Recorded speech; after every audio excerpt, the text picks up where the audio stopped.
एक बहुत विशाल जंगल के एक छोटे से कोने में हिरनी और हिरण का एक जोड़ा रहता था। हिरनी गर्भवती थी, इसीलिए हिरण उसको हर खुशी देना चाहता था। ये लो चकोरी, मैं तुम्हारे लिए सेब लेकर आया हूँ। तुम इस सेब को खा लो, इससे हमारा बच्चा लाल और बेहद खूबसूरत पैदा होगा। अरे रूपा जी, ये सब तो बेकार की बातें हैं। हम तो घास खाने वाले जानवर हैं, फिर भला हम फल कैसे खा सकते हैं? मान लो अगर मैंने आज यह फल खा भी लिया तो तुम रोज रोज मेरे लिए फल कहाँ से लाओगे? और यह सेब तो बहुत ही ठंडे और पहाड़ी वाले इलाकों में उगता है, इसके लिए तुमको बहुत दूर जाना पड़ता होगा। मैंने तुमसे कितनी बार बोल रखी है कि मैं गर्भवती हूँ, तब तक तुम ज्यादा दूर से खाना मत लाया करो। तुमको पता है जब तुम अकेले खाना लेने जाते हो मुझको कितनी चिंता होती है। आज तुम मेरी कसम खाओ कि तुम कभी भी सेब नहीं लेकर आओगे। मैं जानती हूँ सेब यहाँ पर नहीं उगता, तुम इसको बहुत दूर से लाते हो। मैं नहीं चाहती कि तुम मेरे लिए इतना जोखिम उठाओ। माफ करना चकोरी, मैं भूल गया था कि जब मैं खाना लेने जाता हूँ तो तुम अकेली रहती हो और तुम्हारी जान को भी खतरा हो सकता है। अब से मैं वादा करता हूँ, मैं कभी भी इतनी दूर खाना लेने नहीं जाऊंगा। वो दोनों आपस में बातें कर ही रहे होते हैं, तभी उनके पास एक गीदड़ का जोड़ा आता है।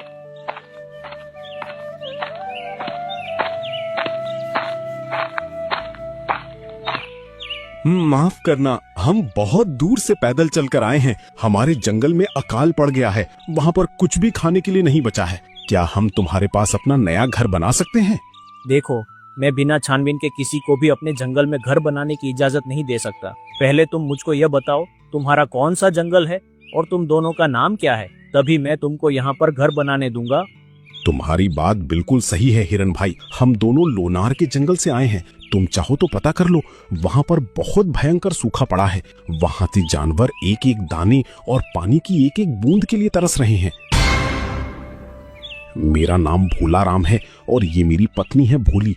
मैंने तुमको अपना पूरा परिचय दे दिया है। क्या अब तुम हमको यहाँ पर घर बनाने दोगी? हाँ जरूर भोला राम जी, हम तुमको यहाँ पर घर बनाने देंगे। वैसे भी भोली मेरी बहन जैसी है, अगर वह मेरे पड़ोस में मेरे साथ रहे तो मुझे कोई आपत्ति नहीं है। तुम्हारा बहुत बहुत धन्यवाद हिरनी बहन, अब हम पड़ोसी हो गए हैं। हमने तो अपना परिचय दे दिया है, अब तुम भी हमको अपना परिचय दे दो।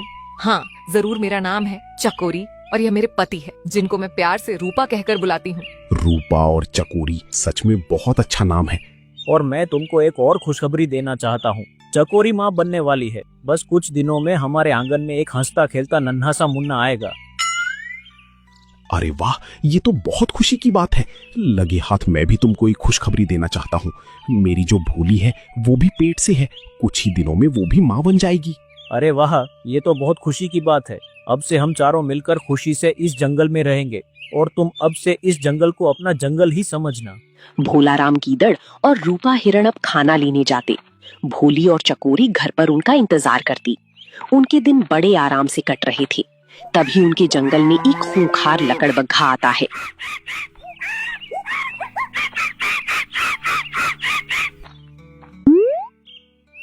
अरे हिरन भाई, ये जंगल तो बहुत ही खूबसूरत लग रहा है।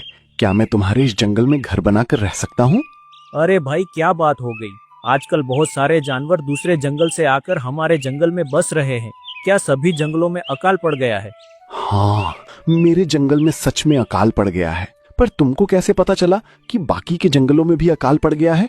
वह इसलिए कि तुमसे पहले भी यहाँ पर भोला और भोली आकर बस चुके हैं। वह लोनार के जंगल से आए हैं और वह कह रहे थे कि लोनार के जंगल में बहुत ज्यादा अकाल पड़ा है, वहाँ पर सूखा पड़ा है, वहाँ के जंगल के जानवर पानी की एक एक बूंद के लिए तरस रहे हैं। हाँ, उन्होंने बिल्कुल ठीक कहा है। सच में लोनार जंगल इस समय अपने सबसे खराब दौर से गुजर रहा है।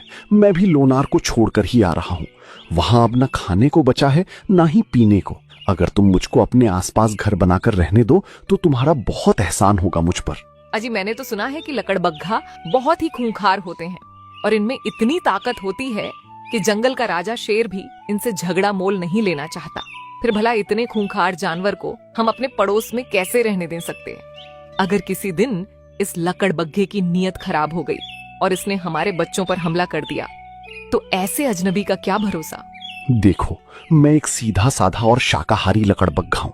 मैं घास फूस और फल खाकर अपना गुजारा कर लेता हूँ। हाँ लकड़बग्घा, मुझको तुम्हारी बातों से लग रहा है कि तुम बहुत ही सीधे साधे हो वैसे भी चकोरी, हमने उन दोनों को तो अपने जंगल में बस जाने दिया है, फिर भला हम लकड़बग्घा से कैसे मना कर सकते हैं। कोई बात नहीं है लकड़बग्घा, तुम भी अपने लिए एक नया घर बनाकर हमारे पड़ोस में रह सकते हो। तुम्हारा बहुत धन्यवाद हिरन भाई, जो तुमने मुझे अपने पड़ोस में रहने की इजाजत दी।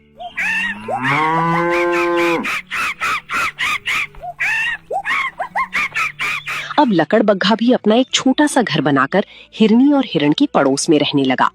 तभी लकड़बग्घा पर भोली की नजर पड़ी। अजी, ये सब मैं क्या देख रही हूँ? हमारे पड़ोस में एक खूंखार लकड़बग्घा आ गया है। इस लकड़बग्घे का हमारे पड़ोस में रहना बहुत बड़े खतरे का संकेत है। अरे हाँ, और ये तो अपना घर बनाकर भी रह रहा है। हम इस जंगल के शहर पर क्या चले गए? मुझे लगता है हिरन और हिरनी ने इस लकड़बग्घे को यहाँ पर रहने की इजाजत दे दी है। तुम कोई ऐसी तरकीब लगाओ भोला जी, जिससे यह लकड़बग्घा यहाँ से भाग जाए। ठीक है भाग्यवान, मैं अभी इस लकड़बग्घे को यहाँ से भगा कर आता हूँ। और भोलाराम गीदड़ उस लकड़बग्घे के पास गया।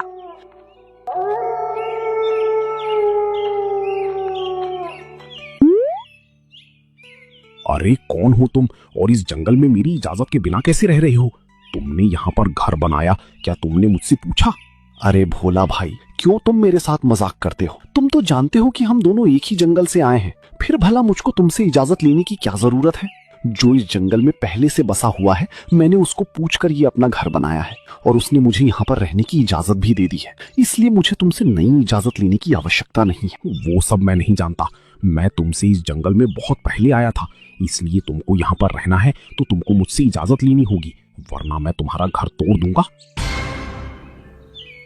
देखो भोला गीदड़, तुम मुझको अच्छी तरीके से जानते हो। मैंने सिर्फ मांस खाना छोड़ा है, शिकार करना नहीं छोड़ा। अगर मैं चाहूं तो मैं तुमको अभी अपने जबड़े में दबाकर मार सकता हूं, लेकिन मैं ऐसा करूंगा नहीं। अब तुम्हारे लिए अच्छा यही होगा कि तुम यहाँ से चले जाओ। उन दोनों की आवाज हिरण के कानों में पड़ी। अगर तुझे तेरी माँ ने दूध पिलाया है तो तू मेरे घर को हाथ लगा कर दिखा। अगर मैं भी तेरा हाथ अलग नहीं कर दिया तो मैं भी अपनी माँ का लाल नहीं। अरे मुझे लगता है हमारे पड़ोस में झगड़ा हो रहा है, और ये आवाज तो मुझको लकड़बग्घा और भोलाराम की लग रही है। कहीं ऐसा ना हो ये दोनों आपस में लड़ जाएं। मुझको अभी इन दोनों का फैसला करने जाना चाहिए।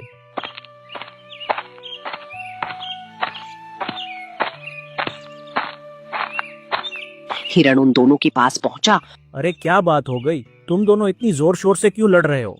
देखो ना हिरन भाई, मैंने आपको पूछकर अपना नया घर बनाया था। अब ये गीदड़ का बच्चा बोल रहा है कि मुझे इससे भी इजाजत लेनी होगी, जबकि ये भी मेरे जंगल का ही है। फिर भला मुझको इससे इजाजत लेने की क्या जरूरत है, जो इस जंगल में पहले से बसा हुआ है और इस जंगल का मूल निवासी है।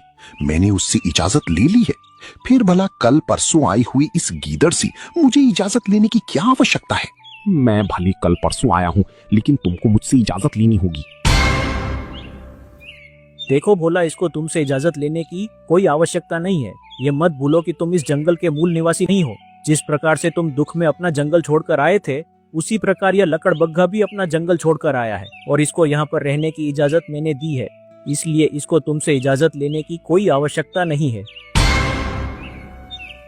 और तुम ये भी जान लो, ये लकड़बग्घा मेरा मित्र है और तुम भी मेरे मित्र हो, इसलिए तुम दोनों को आपस में झगड़ा करने की कोई आवश्यकता नहीं है। और मुझको लकड़बग्घा का हाव भाव देखकर लग रहा है कि तुम ही इससे झगड़ा करने के लिए आए हो। और गीदड़ अपने मन ही मन सोचने लगा। कोई बात नहीं है हिरन के बच्चे, अगर मैंने भी इस लकड़बग्घा को तुझसे ही धक्के लगवा कर ना निकलवाया तो मेरा नाम भी भोलाराम नहीं। अरे क्या बात हो गई? भोलाराम किस सोच में डूबे हो? मैंने कहा अब इसको तुमसे परमिशन लेने की कोई आवश्यकता नहीं है, इसलिए तुम जाकर सो जाओ और लकड़बग्घा को भी सोने दो। लकड़बग्घा, तुम यहाँ पर आराम से रहो, तुमको किसी से इजाजत लेने की आवश्यकता नहीं है। तुम्हारा बहुत धन्यवाद हिरण भाई, तुमने आज मुझको अपना दोस्त कहा है और मैं अपनी दोस्ती बखूबी निभाने जानता हूँ। मैं तुम्हारे लिए जान दे भी सकता हूँ और किसी की जान ली भी सकता हूँ। लकड़बग्घा, तुम्हारा बहुत धन्यवाद जो तुमने मुझको इस काबिल समझा। अच्छा, अगर अब तुमको यह गीदड़ दोबारा परेशान करे तो मुझे बता देना, मैं इसकी शिकायत अपने राजा से कर दूंगा। तुम जितने दिन चाहो यहाँ पर आराम से रह सकते हो। और हिरण वहां से लौट गया। ऐसे ही कुछ दिन बीत गए। फिर चकोरी हिरनी को एक प्यारा सा बच्चा पैदा हुआ और दूसरी तरफ भोली को भी एक प्यारा सा बच्चा पैदा हुआ। लकड़बग्घा चकोरी हिरनी के पास आया। अरे वाह, आज तो मैं मामा बन गया। सच में चकोरी, तुमने बहुत खूबसूरत बच्चे को जन्म दिया है। तुम्हारी जैसा बच्चा पूरी जंगल में नहीं है। कहीं इसको मेरी नजर ना लग जाए। इसको बुरी नजर से बचा कर रखना। अरे भैया, आप ये कैसी बात करते हो? भला अपनों की कोई नजर लगती है? ये सब दूर से भोलाराम गीदड़ देख रहा था। अरे देखो तो इस लकड़बग्घे को, बच्चा तो मेरे घर भी हुआ है, लेकिन ये मेरे घर तो बधाई देने आया ही नहीं है। अगर मैंने भी इसको अच्छा मजा नहीं चखाया तो मेरा नाम भी भोलाराम नहीं। एक काम करता हूँ, मैं हिरनी के बच्चे को ही गायब कर देता हूँ। फिर ना रहेगा बच्चा और ना ही लकड़बग्घा मेरा खून जलाएगा। और फिर वो गीदड़ हिरनी के बच्चे को चुरा लेता है। चकोरी हिरनी और रूपा हिरण जंगल से घूम कर आए तो उनको उनका बच्चा नहीं दिखा, जिससे वो बहुत ज्यादा परेशान हो गए। अजी, हमारा बेटा कहाँ गया? मैं सुबह तो उसको यहीं पर छोड़ कर गई थी, फिर भला वह यहाँ से कहाँ जा सकता है? तुम बिल्कुल ठीक कह रही हो। वह अभी इतना बड़ा नहीं हुआ था कि वह घर से अकेले बाहर निकल जाए। मेरा तो दिल बैठ जा रहा है, कहीं ऐसा तो नहीं कोई शिकारी जानवर हमारे बच्चे को उठा ले गया हो। अजी, आप कुछ भी कीजिए, लेकिन मेरे बच्चे को ढूंढ कर लाओ। अगर आज मेरा बच्चा मुझे नहीं मिला तो मैं अपनी जान भी दे दूंगी। तभी वहाँ पर वो गीदड़ आया और आकर बोला, तुम्हारा जान गवा देना ही बेहतर है, क्योंकि तुम्हारा बच्चा अब तुमको कभी नहीं मिलेगा। मेरी लाख मना करने पर भी तुमने उस खूंखार लकड़बग्घे को अपने घर के पास रहने दिया। हो ना हो इस खूंखार लकड़बग्घा ने तुम्हारे बच्चे को खा लिया होगा। खबरदार भोला, अगर तूने लकड़बग्घा के बारे में एक भी शब्द अपने मुंह से गलत निकाला तो तू नहीं जानता वह कितना शरीफ है। वह मांस खाने वाला लकड़बग्घा नहीं है। अरे रूपा, तूने कभी उसको शाकाहारी भोजन खाते हुए देखा है, या फिर तू ऐसे ही उसको शाकाहारी बोल रहा है? वह तो शाकाहारी लकड़बग्घा है। मैंने उसको शाकाहारी भोजन खाते हुए नहीं देखा, पर मैंने उसको मांसाहारी भोजन खाते हुए भी तो नहीं देखा। फिर मैं कैसे मान सकता हूँ कि मेरे बच्चे को उस लकड़बग्घे ने ही खाया है? तुमको मानना पड़ेगा, क्योंकि हमारे इस इलाके में और कोई मांसाहारी जानवर नहीं है जो तुम्हारे बच्चे को खा जाए। मुझे पूरा भरोसा है कि उस लकड़बग्घे ने ही तुम्हारे बच्चे को खाया है। तभी वहाँ पर दौड़ती हुई भोली भी आ गई। अरे, तुम यहाँ पर फालतू की बकवास किए जा रहे हो और हमारा बच्चा गायब हो गया है। तुमको अपने बच्चों की कुछ चिंता फिक्र है भी या नहीं? अरे भला हमारा बच्चा कौन गायब कर सकता है? मैं तो पूरा दिन अपने बच्चों के पास ही था। अगर तुम अपने बच्चों के पास थे तो बताओ, तुम्हारे बच्चे को कौन ले गया है? मुझे लगता है तुम यहाँ पर गपशप करने में बिजी थे और हमारा बच्चा कोई लेकर भाग गया। तभी वो चारों मिलकर अपने बच्चों को ढूंढने लग जाते हैं, पर उनको बच्चे कहीं नहीं मिलते। तभी वो सब लकड़बग्घे के पास आते हैं। लकड़बग्घा, मुझको तुम पर पूरा भरोसा है कि तुम मांसाहारी भोजन नहीं खाते हो, लेकिन हम दोनों के बच्चे गायब है। और ये भोलाराम मुझसे कह रहा था कि मेरे बच्चे को तुमने गायब किया है। क्या भोला कि ये बात सत्य है? देखो, तुम्हारा बच्चा गायब हुआ है, ये बात तो बिल्कुल सत्य है, लेकिन मैंने तुम्हारे बच्चे को गायब नहीं किया है। तुम्हारी बच्ची को गायब करने वाला और मुझको मांसाहारी बताने वाला एक ही जानवर है, और वो है भोलाराम। भोलाराम ने ही तुम्हारी बच्ची को चुराया है। देख लेना भोलाराम, अगर तुमने एक भी झूठ बोला तो मैं तुम्हारी बच्ची को मार डालूंगा, जिसको मैं तुम्हारे घर से चुरा कर ले गया था। हाय दया लकड़बग्घा भाई, तुमने मेरे बच्चे को क्यों चुराया है? तुमको चोरी करते शर्म नहीं आती? शर्म तो बहुत आती है चोरी करते हुए, पर क्या करें, कभी कभी सीधी उंगली से घी नहीं निकलता, तो उंगली को टेढ़ी करना आवश्यक हो जाता है, और आज मैंने वही किया है। मैंने तुम्हारे पति भोलाराम को रूपा हिरण और चकोरी हिरनी का बच्चा चुराते हुए देख लिया था, और इसने जहां पर बच्चे को रखा था, मैंने वहां से रूपा के बच्चे को सुरक्षित निकाल लिया, और साथ ही तुम्हारे बच्चे को भी मैं उठा लिया, ताकि भोलाराम अपना गुनाह कबूल कर सके। अगर आज भोला ने अपना गुनाह कबूल नहीं किया तो तुम कभी भी अपने बच्चे का मुंह नहीं देख पाओगी। अजी, ऐसी भी क्या मुसीबत आ गई थी जो तुमने रूपा और चकोरी के बच्चे को उनसे जुदा कर दिया? जब चकोरी को बच्चा पैदा हुआ था तो ये लकड़बग्घा वहां पर बधाई देने गया था, लेकिन जब मेरे वहां पर बच्चा पैदा हुआ था तब ये लकड़बग्घा मेरे पास बधाई देने नहीं आया, और ये बात मेरे दिल में चुभ गई। बस इसीलिए मैंने चकोरी और रूपा के बच्चे को चुरा लिया, पर मुझे क्या पता था कि ये लकड़बग्घा मुझसे भी 2 कदम आगे निकल जाएगा। अगर लकड़बग्घा ने तुम्हारे बच्चे होने की बधाई नहीं दी तो तुमने मेरे बच्चे को जान से मार डालना चाहा। तुम इतने नीचे गिर सकते हो, मैंने कभी सोचा नहीं था लकड़बग्घा।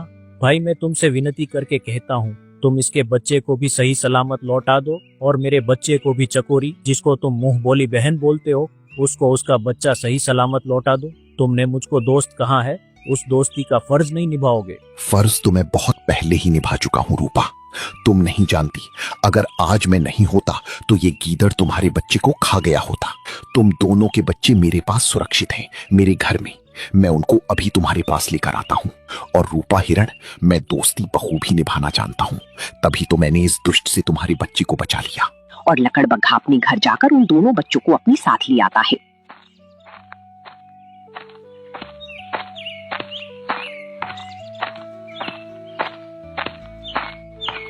भोली के बच्चे को भोली भोली के पास छोड़ देता है और रूपा और चकोरी के बच्चे को उन दोनों के पास छोड़ देता है। तुम जैसा मुंह बोला भाई बहुत किस्मत वालों को मिलता है। तुम नहीं जानते, अगर आज तुम नहीं होते तो मैं अपने बच्चों से कभी नहीं मिल पाती। हाँ, मुझे भी आज पता चला मैं लकड़बग्घा से ज्यादा उस भोला राम गीदड़ पर भरोसा करता था, लेकिन आज मुझको उसकी असलियत पता चल गई है। इसलिए मैं आज राजा के पास जाकर उसको इस जंगल से बेदखल करवा देता हूँ। और रूपा हिरण राजा के पास जाकर उन दोनों की शिकायत करता है। महाराज, हमारे जंगल में दूसरे जंगल से जानवर आकर बसने लगे हैं, जो हमारे जंगल के निर्दोष जानवरों का शिकार करते हैं। अगर आप सिपाही भेजकर उन दोनों को जंगल से बाहर निकाल दो तो तुम्हारी बहुत मेहरबानी होगी। और जंगल का राजा उन तीनों को जंगल से बाहर निकाल देता है। अब उनको भी अपनी गलती का पछतावा होता है।